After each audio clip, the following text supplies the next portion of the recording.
안녕하세요. 여러분과 함께 정치의 지도를 그려갈 저는 수능 완성 정치를 맡은 박봄입니다.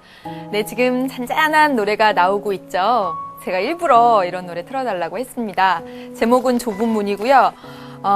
물론 여러분 좁은 문을 통과하려고 지금 애쓰고 계시는데 오늘 제가 이렇게 휴대폰을 이렇게 보면 우리 이름을 다 저장해 놓고 모르는 전화번호가 뜨면 잘 안 받게 되잖아요. 그렇지 않나요? 저의 경우에 있어서는 모르는 전화번호는 거의 안 받는 편인데 오늘 이상하게 모르는 번호가 휴대폰 번호가 아니라 저희 사는 동네 그 앞에 국번이 달려가지고 딱 받아봤습니다. 혹시나 해서 이렇게 딱 받았더니 저희 엄마인 거예요.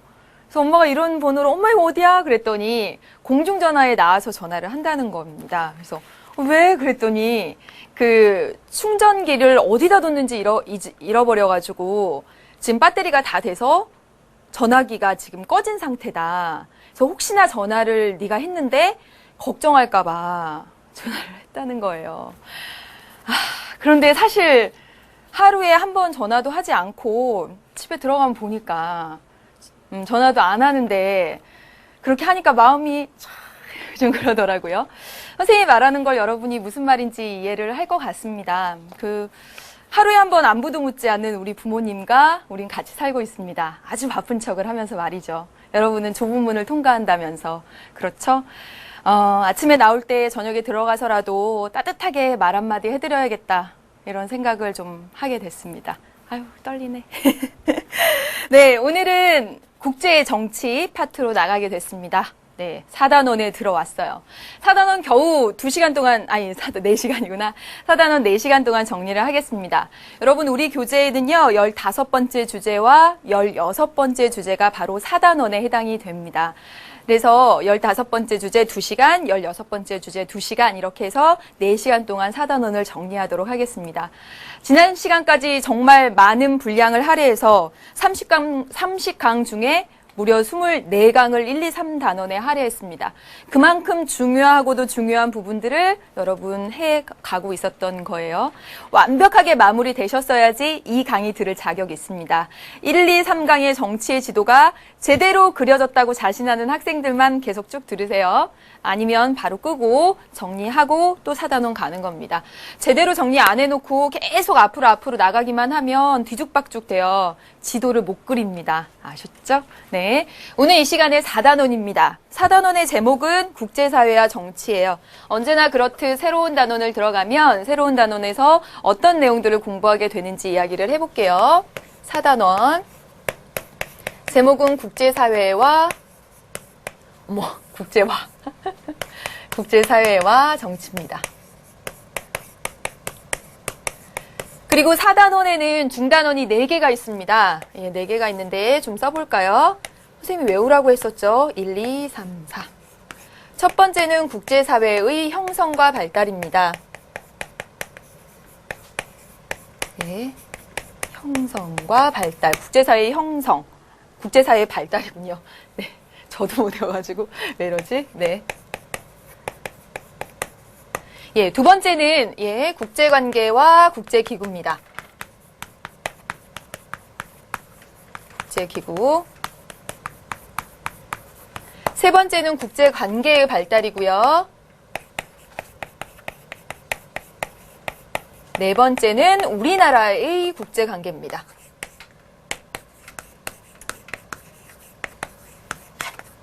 국제관계. 여러분은 4단원에서 이렇게 중단원 4개를 배우게 되시는데요. 우리 교재에는 아까도 말씀드렸다시피 15번째, 16번째 주제로 2개씩 묶어서 나온 셈입니다. 여러분 지금 국제사회와 정치에서 국제정치 파트를 배우게 되는 것인데 첫 번째 국제사회의 발달하는 부분에서는 우리가 국제사회와 정치라는 국제정치를 배우게 되니까 도대체 국제정치, 국제사회는 무엇인지부터 개념 정의부터 들어가는 부분입니다.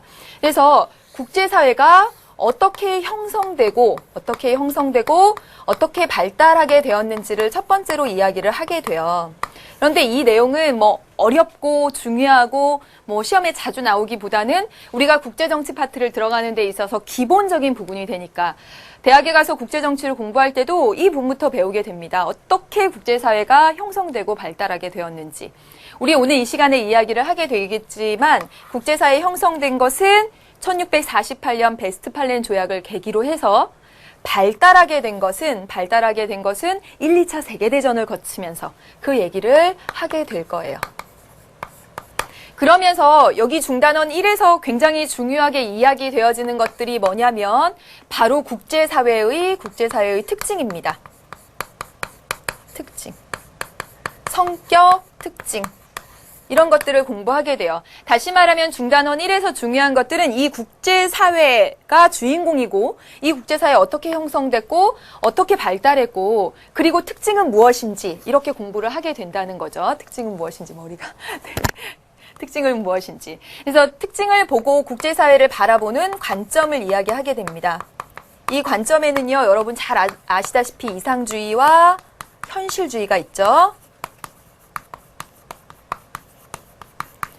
그래서 이 가운데 시험에 어떤 게 가장 많이 나오냐 하면 바로 이 부분이 되겠습니다. 그 다음에 하나만 더 이야기하면 중요한 것이 바로 이렇게 국제사회에서 주체적으로 행동하는 행위 주체들에 대해서 공부를 하게 되죠. 자, 여기 이렇게 퍼져 나왔는데요. 4단원의 첫 번째 국제사회 발달에서 주인공은 국제사회다. 국제사회 어떻게 형성됐지? 어떻게 발달했지? 그리고 특징은 무엇이지? 이 국제사회를 바라보는 관점들에는 두 가지가 있네. 그리고 이 국제사회의 행위 주체까지가 이 중단원 1에 해당되는 내용입니다. 되셨죠? 그리고 이 국제사회에서 이 두 번째 부분은 이 국제사회를 움직이고 작동하게 만드는 그런 법과 기구에 대한 이야기를 하게 됩니다. 그래서 두 번째에서 중요한 건 뭐냐면 바로 국제법 그리고 국제기구에 대해서 이야기를 하게 돼요.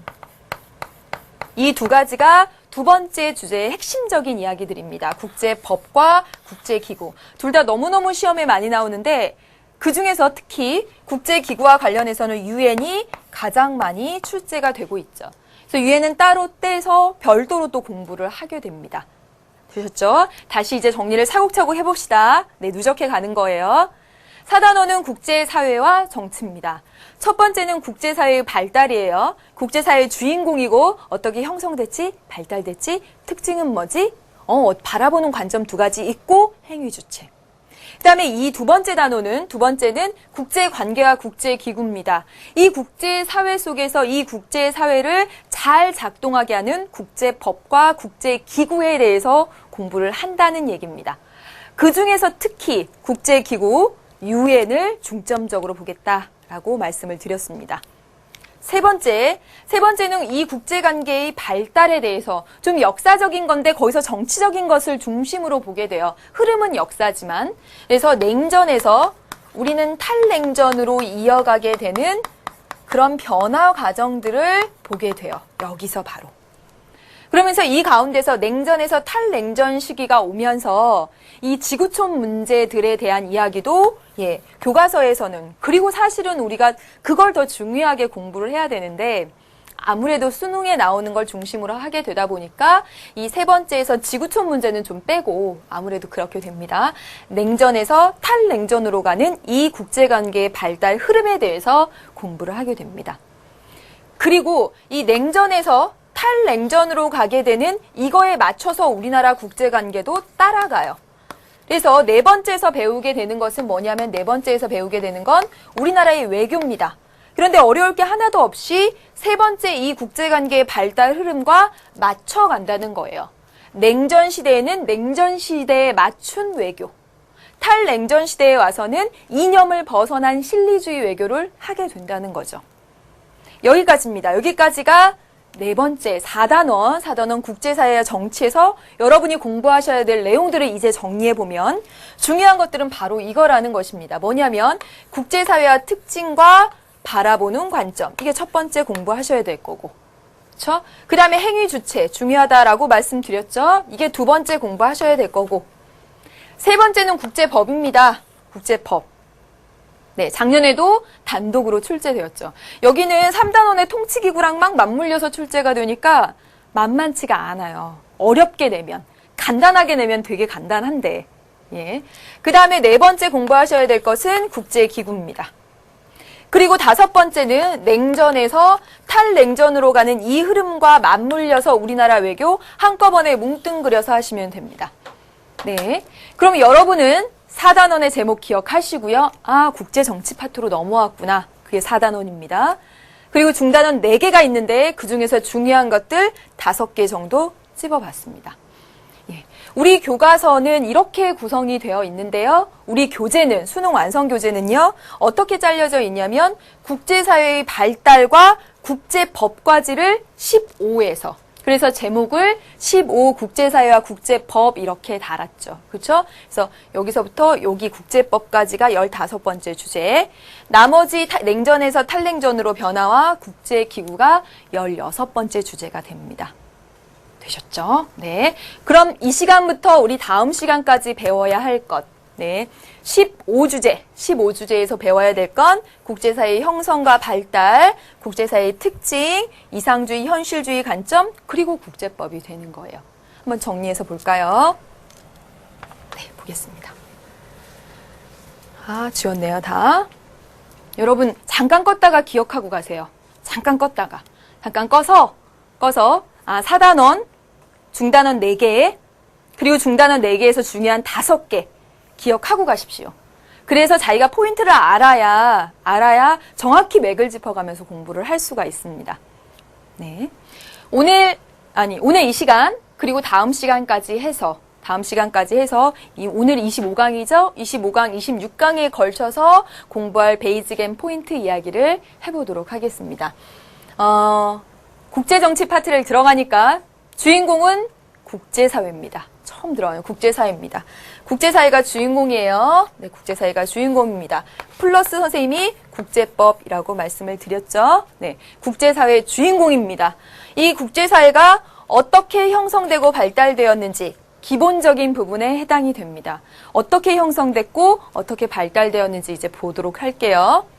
그 다음에 이제 국제사회의 특징입니다. 예, 말씀을 드리겠고요. 이 국제사회의 특징에 따라서 국제사회를 바라보는 관점, 이상주의와 현실주의로 나눌 수 있다라고 했습니다. 작년에도 출제되었죠. 국제사회를 바라보는 관점, 수능에 출제되었습니다.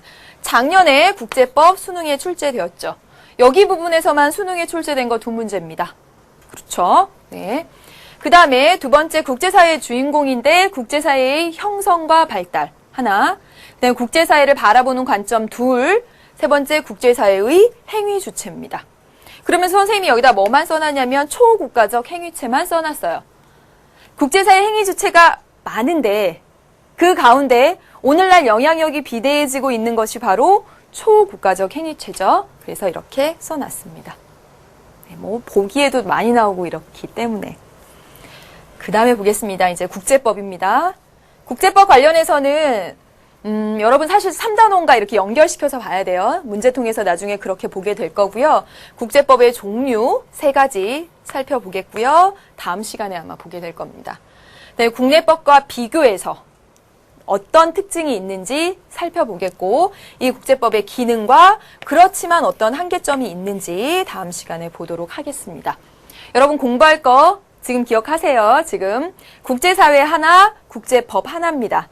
이번 시간에 국제사회 나가게 되겠고 다음 시간에 국제법 나가게 될 거예요. 예, 뭐 연결 조금 이렇게 걸치긴 하겠지만 국제사회의 형성과 발달, 특징, 바라보는 관점, 그리고 행위체입니다.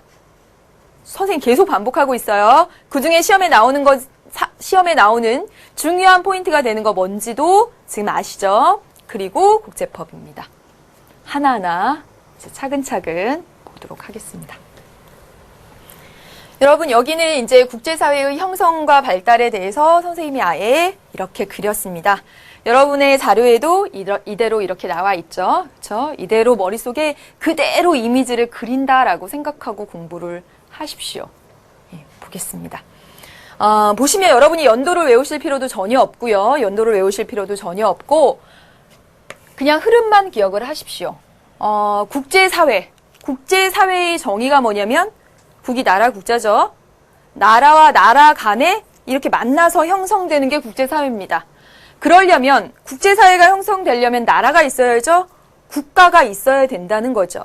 국제사회가 형성되기 위해서는 일단 국가가 생겨나야 된다는 것입니다. 자, 보겠습니다. 1648년 종교전쟁인 30년 전쟁이 끝나고 나서 베스트팔렌 조약을 계기로 해서 국제사회가 형성됐다라고 말합니다. 그 말은 뭐를 의미하냐면 이 베스트팔렌 조약을 계기로 해서 국가가 등장했다라는 얘기입니다. 그 전까지만 해도 뭐냐면 국가가 없었어요. 국가라는 개념이 굉장히 미약했어요. 왜? 유럽 전체가 그냥 하나예요, 거의. 교황이라는 그런 존재가 유럽 전체를 다스리고 있고 하나 단위의 주권과 영토를 가진 그런 민족 국가 개념이 희박했더라는 것이죠.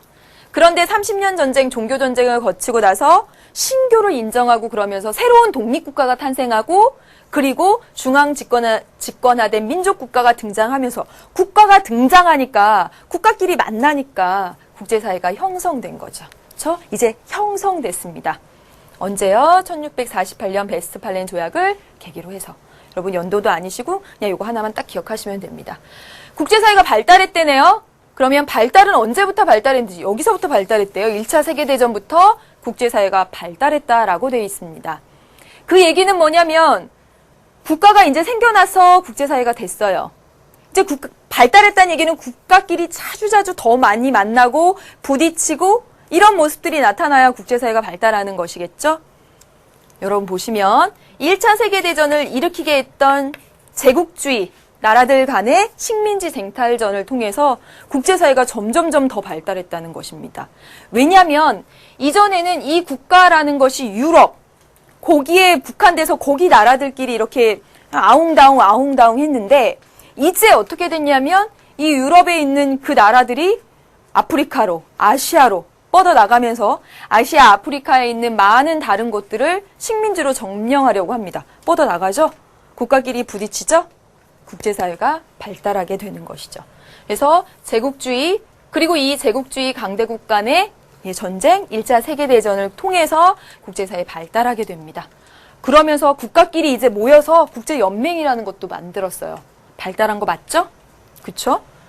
그리고 나서 1929년 이때쯤에서 경제대공황이, 그리고 이 경제대공황에 대처하는 방식에 따라 전체주의 국가들이 등장하게 됩니다. 네.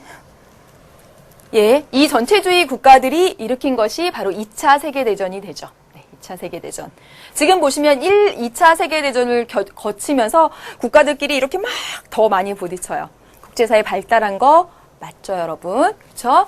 형성과 발달 간단히 정리하도록 하겠습니다. 형성, 국가가, 민족 국가가 생기면서 오늘날의 그 개념을 가진 민족 국가가 등장하면서 베스트팔렌 조약, 그리고 1, 2차 세계대전을 통해서 발달.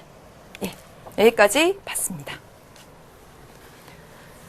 문제를 풀어보도록 하겠습니다. 지금까지 한 내용들이에요. 네, 여러분은 먼저 맞추셨는지 모르겠습니다. 보겠습니다. 1번 문제예요. 국제사회의 발달 과정이다. 그랬습니다. 1번. 신교와 구교 간의 갈등으로 발생한 30년 전쟁을 종결하고자 베스트팔렌 조약이 체결되었다. 아, 국제사회가 형성된 그 얘기구나. 여러분 잘 아시죠? 그렇죠? 줄 긋고요. 그 다음에 보겠습니다. 제국주의 국가들이요, 아시아, 아프리카 국가에 대한 식민 지배 강화했대요. 아, 이 제국주의 국가들이 여기까지 뻗어나갔어요. 확산되고 있죠? 국제사회가 발달되는 모습입니다. 1차 세계대전. 전체주의 국가들과 자유주의 국가들의 대립으로 2차 세계대전이 발발하였다. 이거 역시 발달하는 모습들이죠. 그러다가 이제 어디까지 오게 되냐면요. 봅시다. 미국과 소련을 중심으로 하는 이념 대립이 격화되어 냉전 체제가 형성되었다. 여기까지 오게 되네요. 그렇죠? 보겠습니다. 1번. 가시기 이후에는 국제사회의 주체로서 주권을 지닌 민족국가가 중시되었죠. 가시기 이후부터 민족국가라는 개념이 나타났습니다. 맞습니다. 나시기에 국제사회는 근대 유럽 국가들로만 이루어졌다. 이거는 참 여기 보세요. 아시아, 아프리카 국가에 대한 이렇게 나왔는데요. 네, 아닙니다. 그래서 2번도 틀렸고요. 3번 다시기 이후에 결성된 국제연맹은 잘 봅시다, 여러분. 2차 세계대전 이후에 결성된 것이 국제연합이죠. 여러분, 국제연맹은 1차 세계대전 이후죠. 그래서 이렇게 설명하면 안 되지만 1차 세계대전 이후에 다시는 전쟁하지 말자고 국제연맹 만들었는데 이게 맹해갖고 다시 2차 세계대전 퍼져서 국제연합 만들었다 이렇게 얘기합니다. 그럼 금방 외우죠. 예, 여러분 비웃지만. 그러니까 3번도 틀렸지요. 4번 라하 시기 이후의 국제사회에서 소국가적 행위체의 영향력은 지속적으로 감소했다. 지속적으로 증가하죠. 우리가 국제사회 행위체에 대해서 여러분 미리 공부하고 오셨지만 예전에는 국가 중심이었다면 이제는 국가를 초월한 정부 간 국제기구, 비정부 간 국제기구, 국제 시민단체들의 역할이 활발해집니다. 틀렸습니다. 국제사회는요, 여러분, 가, 나, 다, 라 순서로 발달하죠. 그렇죠? 틀렸네요. 정답 몇 번입니까? 1번입니다. 네, 다음 보겠습니다. 이제 보세요. 이제 국제사회의 특징입니다. 국제사회의 특징을 여러분 사실 이러면서 이러고 이러면서 이렇고 이렇게 설명을 할 수 있는데 이게 좀 나눠봤습니다. 다시 말하면 국제사회에는요, 갈등도 나타나고요, 동시에 협력도 나타납니다. 갈등과 협력이 공존하는 것이 국제사회의 특징입니다. 그래서 여러분 보시면 일본과의 관계를 보면 딱 그렇잖아요. 일본 지진 났을 때 우리 협조해줬어요. 정말. 세계 인류애로서. 그런데 일본이 참 경제적으로도 세계적으로도 좀 센 나라다 보니까 강대국이다 보니까 동해를 일본해로 표기하는 것에 있어서 미국과 영국의 외교력을 막 쏟았겠죠. 그래서 미국과 영국이 거기는 일본해다 이렇게 그걸 주장하는 그 내용을 국제 무슨 수로기구인가요? 거기다 내기도 하고 막 이랬었습니다. 그런 것을 보면 거기 표기를 둘러싸고 우리나라와 갈등하는 모습을 보이기도 하고요. 그 문제뿐만 아니라 독도 문제도 있고 여러 가지가 있는데 국제사회의 모습을 보면 갈등하기도 하면서 동시에 협력하는 이런 모습들이 공존하는 게 가장 큰 특징입니다. 이것을 큰 줄기로 해서 이렇게 나눠서 볼 수가 있어요. 국제사회는 어떤 특정 국가 중심으로 움직이면서 여전히 국가라는 단위들은 중요하죠. 미국, 중국, 대한민국 이렇게 국가 중심으로 움직이면서 동시에 다양한 행위 주체들이 등장합니다. 한 사람의 개인도 국제사회에서 영향력을 발휘하고요. 국제기구들, WTO 같은 국제기구들 굉장히 막강한 영향력을 행사하고 있죠. 국가 중심이면서 동시에 다양한 행위 주체가 등장하죠. 자국의 이익을 추구하면서도 상호 의존성이 커지고 있습니다. 우리나라의 이익을 추구하면서도 한 나라의 힘만으로 해결되지 않는 문제들이 너무 많아요. 세계 평화 문제라든가 아니면 그런 환경 문제라든가 그런 것에 있어서 상호 의존성이 커지고 있습니다. 세 번째는 힘의 논리가 작용해요. 분명 G2라고 해서 중국과 미국이 아주 강대국입니다. 힘의 논리가 작용하면서 동시에 모든 나라는 주권을 가진 모든 나라는 평등하다는 이 원칙도 함께 작용하고 있습니다. 보시면 갈등을 조정할 중앙정부가 없어요. 그래서 북한과 같은 나라는 국제 깡패가 되어버린 지경에 이르렀어요. 그런 모습도 나타나면서 동시에 국제법 또는 여론, 사람들이 가지고 있는 그런 도덕 규범을 통해서 질서를 어느 정도 유지하고 있기도 합니다. 중앙정부 없지만 완전히 정말 사람이 못 살 그런 투쟁, 전쟁, 지옥과 같은 상태는 아니잖아요. 그걸 보면 동시에 이런 국제법이나 여론, 사람들이 원래 가지고 있는 그런 인성에 관한 이성적인 그런 생각들, 그런 게 작용하고 있기도 합니다. 그래서 우리 조금 이따 보겠지만 이렇게 갈등을 중심으로 국제사회를 바라보는 관점을 현실주의라고 하고 이 협력을 중심으로 해서 국제사회를 바라보는 관점을 이상주의라고 하죠. 여러분 정리를 하면 국제사회의 특징을 정리를 하면 갈등과 협력이 공존한다는 게 가장 큰 특징입니다. 그 줄기에서 이러한 내용들이 나오는 거예요. 갈등을 자극하는 이런 요소가 있으면서 동시에 협력적인 이런 모습들도 나타난다. 이게 가장 큰 특징으로 생각하시면 되겠습니다. 관련된 문제 보도록 할게요. 여기 봅시다. 참 북한은 보시면 지금 문제가 국제사회의 특징입니다. 국제사회의 특징. 2006년에 10월 북한은요 핵실험을 단행했습니다. 대단합니다. 아무튼 이에 국제연합은 안전보장이사회를 열어서요. 우리 국제연합 안전보장이사회 공부하게 될 거예요.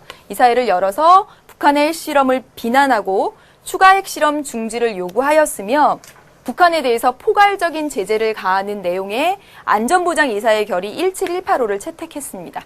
그래서 17185의 내용을 보면 이렇게 그 잔인한 살상무기를 만드는 데 들어가는 자금 국제사회에서 들어가는 거를 중단, 막으며 그다음에 그거와 관련된 지금 이렇게 대량 살상무기를 만드는 것과 관련된 인사들의 해외 출국 금지 조치 등등을 비롯한 경제 조치 막 이런 것을 넣은 17185를 채택했습니다. 그러면 이게 어느 정도의 사실 제재잖아요. 그럼 아이고 무서워 해야 되는데 지금 보시면 하지만 북한은 2009년 5월에 다시 핵실험을 실시했습니다. 이거에 아랑곳하지 않고. 그래서 안보리는 이 17185보다 훨씬 더 강력한 또 몇 호를 또 내놔서 제재를 하고 그랬어요. 아무튼 보시면 여기서 파악할 수 있는 국제사회의 특징 여러분들 바로 감이 오시죠? 해보겠습니다. 1번 각 국가들 간에 세력이 비등비등해지는 게 중요하겠다. 지금 그 얘기입니까? 아니죠. 초국가적 행위체의 역할이 분명하지 않다. 지금 국제연합의 역할이 분명하지가 않아. 지금 그 얘기입니까? 아니죠. 여기 등장한 초국가적 행위체는 국제연합이네요. 그 얘기가 아닙니다. 세 번째, 강대국의 의사에 따라 국제질서가 쫙 유지되고 있습니까? 아니죠. 구성원의 행위를 효율적으로 통제할 수 있는 수단이 미흡하죠. 그렇죠. 통제가 잘 안 되죠. 그런 내용들을 막 담은 제재 조치를 채택했는데도 불구하고 북한은 아랑곳 없이 또 핵실험을 했잖아요. 정답 4번 되겠습니다. 각 국가들의 이해관계를 조정하기 위한 국제 규범이 마련되지 않은 건 아니죠. 국제 규범이 마련되어 있어서 절차를 거쳐서 17185를 채택했는데요. 정답은 이게 실효성이 좀 없다라는 거죠. 실제 집행이 잘 안 된다라는 거죠. 강제력이 없다라는 거죠. 이 국내법에 비해서. 정답은 4번 되겠습니다. 그 다음에 볼게요. 6번 문제 볼게요. 다음을 종합하여 파악할 수 있는 내용으로 가장 적절한 것은 그랬습니다. 중국에 대해서 막대한 무역 적자를 기록한 미국은 중국에 대해서 위해나 평가 절상을 요구했대요. 경제를 배운 학생들은 이해가 되겠지만 정치만 배운 학생들은 어려울 수 있을 것 같아서 간단히 이야기를 하면 여러분 1달러에 만약에 지금 현재 100위안이라고 해봅시다. 만약에 그냥 이렇게. 그런데 지금 미국 얘기는 뭐냐면 1달러에 현재 100위안인데 니네 1달러에 50위안으로 내리라는 얘기예요. 예를 들어서 하는 거예요. 이렇게 하라는 게 미국의 주장입니다. 이렇게 하라는 게. 왜 미국은 이렇게 하라는 것일까요? 잘 보세요. 100위안짜리가 중국에서 100위안짜리를 수출해요. 그럼 미국에서 얼마에 팔리죠? 예전에 1달러에 팔립니다.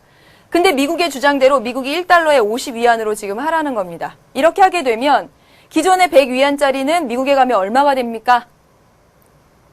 옛날에 100위안이 1달러에 팔렸어요. 이제 1달러에 50위안입니다.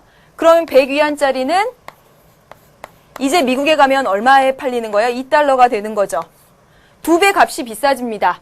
미국 사람들이 살까 안 살까? 안 사요. 미국에서 중국 상품에 대한 수입은 줄어듭니다. 대신 이제 반대로 보세요. 반대로. 1달러짜리가 미국의 1달러짜리가 중국에 가면 100위안에 팔렸습니다. 그런데 이제 미국의 1달러짜리가 중국에 가면 50위안입니다. 싸졌네요. 중국 사람들이 미제 사? 좀 사겠지 더. 미국 측면에서 수출이 증가하겠죠. 지금 말하는 것을 미국 입장에서 보면 어떠냐면 미국 입장에서 지금 그동안 중국 너네들은 우리나라에 많이 수출을 해서 많이 벌었으니까 이제 우리가 좀 하자 그런 이야기입니다. 그래서 평가절상을 요구한다라는 거예요. 평가절상. 자 보세요 여러분. 이걸 이렇게 하라고 요구하는 건데 보십시오 여러분. 예전에 1달러라는 미국 돈을 사기 위해서는 100위안을 줬었어야 됐어요. 그런데 이제 미국이 말하는 거에 따르면 이렇게 내리라는 거죠. 이 얘기는 무슨 얘기냐면 1달러를 사기 위해서는 이제는 50위안만 줘도 돼요. 중국 돈의 화폐 가치가 올라간 거예요? 떨어진 거예요? 다시 보세요. 예전에는 1달러 살려면 100위안 줘야 됐어요. 근데 이제 1달러 살려면 50위안만 주면 돼요. 중국 돈의 가치가 올라간 거죠. 바로 이게 미국이 요구하는 겁니다.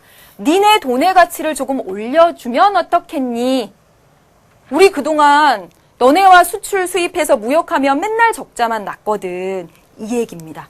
여러분 다시 읽어볼게요. 중국에 대해서 막대한 무역 적자를 기록한 미국은 중국에 대해서 위에나의 평가 절상을 요구했다. 다시 말하면 환율을 좀 내리라고 이렇게 요구한 거예요. 중국은 미국의 요구를 거절했습니다. 2010년에 두 나라 사이에 소위 환율 전쟁을 촉발시켰고 이거와 관련된 책들도 나왔었죠. 그렇죠? 이렇게 해서 이제 거절하고 환율 전쟁 이렇게 해서 갈등하는 모습들 보여주고 있습니다. 그런데 동시에 여러분 보세요. 2011년 초에 중국의 주석이 미국을 방문하자 미군 최고의 예우를 갖춰 그를 환대했고요. 양국 정상은 회담을 갖고 양국 간 관계 강화와 경제 파트너십 구축 등 관련된 내용의 합의 사항을 발표하기도 했습니다. 너네와 우리가 완전한 세계를 이끌어가는 두 축이야. 우리 잘해보자. 이렇게 했다는 거예요. 갈등과 협력이 공존하고 있다는 것을 알 수가 있죠. 바로 여러분 파악하실 겁니다. 1번, 국제사회에서는 국가 간의 힘의 균형을 딱 맞추는 것이 중요하겠다. 이 얘기예요? 아니죠. 2번, 국제사회는 국가 이익보다 이념이 우선된다. 오히려 반대죠. 그쵸? 이념보다는 자국의 이익이 중요하니까 이렇게 싸우기도 하고 이익이 중요하니까 이렇게 협력하기도 하죠. 어제 싸웠다가 다시 화해했다가 이렇게 하는 게 실리가 중요하기 때문에 그렇습니다. 국제사회에서 행위는 공동의 규범에 바탕을 둔다. 그런 얘기 아니겠죠? 갈등 나타났는데. 4번, 국제사회에서는 국가의 이익 증진을 위해서 갈등과 협력이 공존한다. 라는 4번이 정답이 되겠습니다. 다음 하나 더 볼게요. 국제사회에서 국가 간의 갈등은 정치적 이해관계의 차이에 의해서 발생한다. 그런 얘기 아니고 갈등과 협력에 포인트를 두고 문제를 풀었어야 됐었죠. 네, 다음 보겠습니다. 여러분 지금까지 한 거 정리를 해보세요. 지금까지 한 거 해보면 국제사회 형성과 발달 봤습니다. 흐름 기억나시죠? 네, 형성되고 발달하게 된 것. 그 다음에 국제사회의 특징을 봤습니다.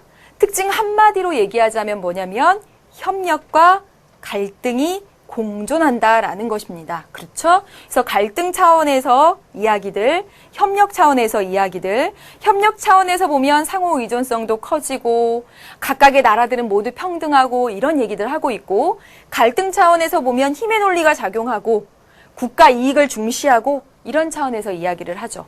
역시 국제사회를 바라보는 관점, 그 국제사회의 특징 중에 갈등에 부각해서 보는 게 현실주의고요. 협력을 아주 부각시켜 보는 게 이상주의입니다. 어렵지 않죠, 여러분? 네, 보겠습니다. 현실주의는요, 어떻게 생각하냐면 갈등을 중점적으로 본다라고 말씀을 드렸고 이상주의는 협력을 중점적으로 본다라고 말씀을 드렸죠? 보겠습니다. 현실주의자들의 전제는요, 인간은 이기적이고 국제사회 각국은 역시 자기의 이익을 추구한다. 그러다 보니까 이 국제사회는 홉스가 말하는 그 자연상태, 만인에 대한 투쟁 상태. 홉스가 말했죠. 인간은 이기적이니까 자기 생각만 하고 어떻게 하면 내 것을 지키지? 그러다 보니까 전쟁 상태가 된다고. 국제사회도 역시 마찬가지라는 게 현실주의의 시각입니다. 그래서 이제 물어봐요. 국제법도 있고 국제기구도 있는데 이렇게 얘기하면 현실주의자들은 국제법, 국제기구, 거기 다 강대국이 유리한 것대로 반영되어 있어. 힘의 논리가 반영되어 있어. 이렇게 이야기한다는 것이죠. 이상주의는 그에 비해서요, 굉장히 이성적인 인간과 그 이성적인 인간들이 만든 이성적 국가로 국제사회가 이루어져 있다라고 봅니다. 그래서 역시 도덕, 윤리 규범이 존재하고, 그러니까 우리가 정말 마음으로 머릿속으로 싫어하는 그 일본 사람들과의 그 관계 속에서도 그들이 지진 때문에 다치고 아프고 힘들었을 때 가슴이 울려서 도와주고 이렇게 되는 것이다. 다 바로 도덕, 윤리 규범이 존재하는 거야. 그리고 국제사회는 국제법, 국제기구가 잘 효율적으로 돌아가게 작동하고 있어라고 보는 게 이상주의의 시각입니다. 현실주의가 힘을 강조한다면 이상주의는 국제법과 국제기구의 기능을 강조합니다. 비교해서 보세요. 네. 그 다음에 볼게요. 이제 분쟁 해결 방안입니다. 국제사회 분쟁이 났을 때 어떻게 해결할까? 현실주의자들은 힘이지. 당연히 힘이지. 내가 힘 있으면 아무도 안 건드려. 이렇게 본다는 거죠. 우리 교실에서 그렇잖아요. 힘 있으면 못 건드리죠. 힘의 우위를 확보하는 것이 분쟁을 해결하는 방안이야. 누군가 하나 아주 강력하고 나머지가 있다면 그게 안정적인 상태가 되네. 똑같죠. 홉스가 말한 것도. 어떤 한 사람의 강력한 군주에게 모든 권한을 주고 이렇게 있으면 평화로워진다고. 마찬가지로 힘의 우위를 확보하는 것이 안정적으로 사는 길이야 라고 봅니다. 이상주의는요, 그 반대죠. 더 가서 볼게요. 현실주의는요, 구체적으로 세력 균형 전략을 이야기합니다. 저쪽이 좀 센 것 같으면 저쪽에 맞춰야 돼요. 어떻게 맞춰야 되냐? 그 이상이 되거나 아니면 맞춰야 돼. 적어도 저쪽 수준으로, 적국 수준으로 맞춰야 됩니다. 그래서 보시면 개별적 안전보장 전략을 채택한다 그랬는데 그 나라 스스로 어떻게든 군사력을 증강하거나 확장하거나 분쟁을 해결하기 위한 방안이에요. 분쟁을 해결하려고 군사비를 확대해요. 군사력을 확대해요. 분쟁을 해결하려고 군사력을 확대해요. 어쩐지 아이러니가 있죠. 아니면 다른 나라와 동맹에서 균형을 맞추거나. 그래서 여러분 세력 균형 전략이라고 이야기를 하고 여기서 강조되는 용어는 동맹 같은 거, 동맹을 통해서. 미국, 대한민국이 동맹관계, 그 다음에 예전에 북한과 소련이 동맹관계 이런 식이죠. 그래서 균형을 이렇게 맞췄던 것처럼. 그래서 위험하지만 뭐가 터지지는 않는 상태로 가는 거잖아요. 그게 바로 세력 균형 전략에 대한 대표적인 사례가 됩니다. 여기 볼게요. 이상주의자들은 어떻게 하면 분쟁을 해결할 수 있을까? 바로 대책은 집단 안전 보장 전략입니다. 집단 안전 보장 전략. 범세계적인 국제기구 안에 범세계적인, 다시 말하면 전 세계에 있는 국가들을 모두 아우르는 그런 국제기구를 만들어서 그 국제기구 안에는 대립 국가도 포함해서 그게 바로 대표적으로 유엔입니다. 유엔 안에 보면 190 몇 개국이 다 들어가 있죠. 그쵸? 북한도 들어가 있습니다. 그래서 대립국까지도 포함해서 이 대립국이 잘못하면 너 왜 그랬어? 너 왜 잘못돼 이렇게 탈선하고 그래? 그래서 혼내주고 다시 이렇게 다독여서 또 국제사회 발전시켜 가면 된다라는 것이 집단 안전보장 전략입니다. 보시면 현실주의는 갈등을 중점으로 생각해서 힘을 강조하고요. 힘의 기능을 강조하고요. 이상주의는 협력을 강조하면서 국제법, 국제기구가 제대로 기능하고 있다라고 봅니다. 그래서 여기는 집단 안전 보장 전략에 따라 전 세계를 아우르는 그런 유엔과 같은 국제기구로서 평화가 달성될 수 있다고 보고요. 현실주의는 힘 가져야 돼. 동등하게 하거나 아니면 우위 확보해야 돼. 세력 균형 전략을 이야기했습니다. 보겠습니다, 이제. 근데 이제 문제점이 있죠. 현실주의의 문제점은 봅시다. 아까도 말씀드렸죠. 아이러니하다고. 분쟁을 해결하기 위해 군사력을 증가시켜요. 예. 증가시켜 놓으면 이 반대편도 증가시키지? 증가시키고 오히려 더 위험에 빠지는 사태가 발생하더라는 거죠. 안보 딜레마입니다. 한 나라가 핵을 만들었어요. 다른 나라 만들죠. 만들죠. 지금 핵 보유국이 얼마나 늘어났습니까? 안보 딜레마에 빠진다라는 그런 문제점이 있습니다. 또 하나는 현실주의는 갈등을 너무 강조하다 보니까 실제로 많은 부분에서 상호 의존과 협력이 나타나고 있는데 그 부분을 굉장히 간과하고 있다라는 단점이 있죠. 이제 이상주의 보겠습니다. 실제로 국제사회에서 힘의 논리가 작용하고 있죠. 예, 미국과 어떤 다른 약소국이 정말 대등하기는 어려울 겁니다. 그렇죠? 대우하는 것도 달라요. 미국에서 보면 미국 대통령이 A국의 정상이 왔을 때랑 B국의 정상이 왔을 때랑 대우하는 게 달라요. 네. 힘의 논리가 작용하고 있는, 그리고 자국의 이익을 최우선시하고 있는 그 현상을 설명하지 못한다는 한계가 있죠. 네. 관련된 문제를 풀어보도록 하겠습니다. 이 관점의 주장과 상통하는 진술은 했습니다. 이 정도면 굉장히 쉬운 문제예요. 해볼게요. 이 관점은 국제관계에서 협력의 가능성을 인정한다. 그냥 바로 딱 나오네요. 뭐죠, 여러분? 보자마자 저 이상주의라는 것을 알 수가 있죠. 더 가보겠습니다. 이 관점에서는 통일된 정부가 없어 약육강식의 논리가 언제나 통용되는 그런 홉스식의 자연상태라는 주장에 동의하지 않는다. 예, 약육강식의 힘의 논리가 작용해서 언제나 홉스식의 자연상태, 만인의 투쟁 상태라는 이 시각은 현실주의죠. 현실주의의 주장에 동의하지 않는다라고 이 주장 이상주의네요. 풀어보겠습니다. 국제관계에서 핵심적 행위자는 국가에 한정한다. 국가를 굉장히 강조한 것은 여러분 현실주의죠. 그쵸? 이상주의는 다양한 국제사회 행위체들을 존재를 그리고 그들의 역할을 인정합니다. 네, 볼게요. 국제사회에서 힘과 그 힘의 균형, 세력 균형 강조하는 것 역시 현실주의죠. 그쵸? 그 다음에 국제법은 강대국의 의사만 반영해서 국제법, 국제구구 있다고? 그거 다 힘의 논리 반영된 거야. 현실주의 시각이네요. 4번 보겠습니다. 국제적인 규범은 국제평화를 유지하는 데 기여한다. 국제법, 국제기구의 기능을 인정하는 거 이상주의 맞네요. 4번이 정답이 되겠습니다. 5번 더 보시면요. 국제기구는 국제사회 안정에 도움을 주지 못한다. 국제기구, 국제법의 역할을 힘의 논리에 따라서 작용하고 있다고 보는 현실주의 이야기하고 있는 거죠. 정답 4번입니다. 한 문제 더 보겠습니다. 고득점 4번입니다. 주권 국가들로 이루어진 국제 체제는 중앙의 권위에 복종하는 위계적 질서를 이루고 있지 않다. 네. 국제정치 체계는 각각의 독립적인 국가들이 자신의 이익을 추구하는 그런 자구 체계이다. 국제관계에서는 국가들에게 질서를 강제할 수 있는 상위의 법적 장치가 존재하지 않는다. 어떤 이 국내 상황에서는요, A와 B가 다투면 그 위에 국가 권력이라는 게 이렇게 딱 말려주기도 하고 그런 상위의 그런 체계가 있잖아요. 근데 국제사회에서는 그런 게 없어요. 중앙정부가 없어요. 그렇기 때문에 이러한 체제 하에서는 국가들은 자기를 지키기 위해서는 힘에 의존할 수밖에 없다. 힘 강조하고 있습니다.